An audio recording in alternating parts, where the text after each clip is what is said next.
Hi there, are you here for a story? I hope so, because I've got a really good one for you today. This one is called Esme's Rock, and it's about a little cave girl and her woolly mammoth best friend called Morris.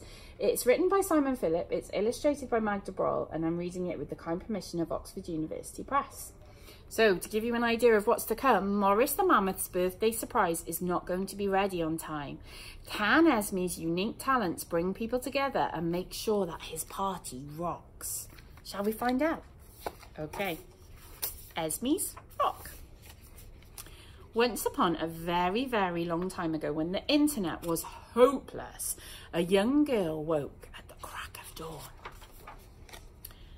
Esme was very small, so she made mammoths look even more mammoth.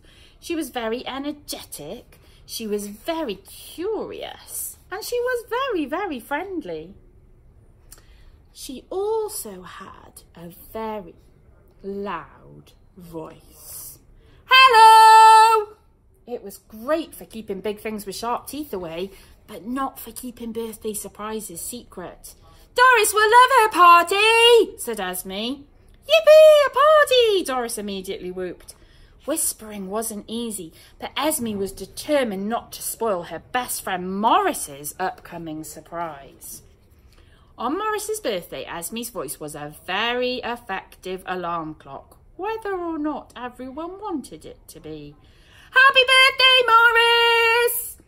Luckily, for once, an early start was exactly what was required. After Esme had wished Morris a happy birthday suspiciously quickly, the transport she'd arranged promptly whisked him away, for he had a relaxing day at the spa to attend to. And for everyone else, well, there was work to be done. When they realised how much work Esme's surprise involved, everybody gasped. You want us to paint the whole rock in a day? Yes, Esme said untroubled, so we'd better crack on. Soon, everyone and everything was up to their neck in paint, whereas Morris, blissfully relaxed and unaware of the surprise in store, was up to his neck in mud in the spa. By lunchtime, all of the painters were exhausted, but when they stepped back to admire their progress, they realised they'd barely made any. Is that all we've done? They said. Esme was exasperated. It's not funny, she said, her voice rising into a shout. Too loud, Esme, the others warned. But she couldn't contain herself. We need more painters or Morris's birthday surprise will be ruined! Esme's voice echoed across valleys and villages and into curious ears. It was heard by everyone. Wow, almost everyone. Back at the rock, the mood was as blue as the paint on the stone.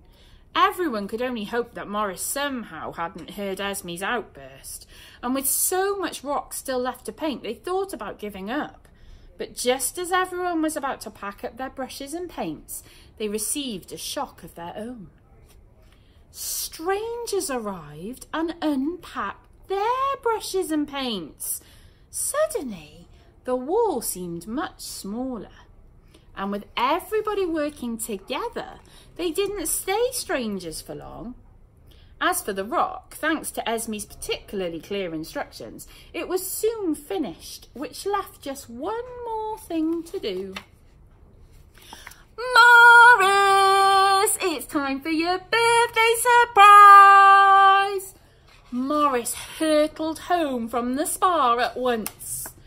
His surprise at the surprise surprised everyone. Ooh, happy birthday, Morris! And the celebrations rocked. And whilst Esme promised that she'd practice her quiet voice, everyone saw there was a time and a place for her unique volume too. The time was whenever word needed to be sent or people brought together, and the place was Esme's Rock. And that's the story of Esme and Morris, and how it can be very helpful sometimes to be quite loud, but sometimes we need to use a quiet voice.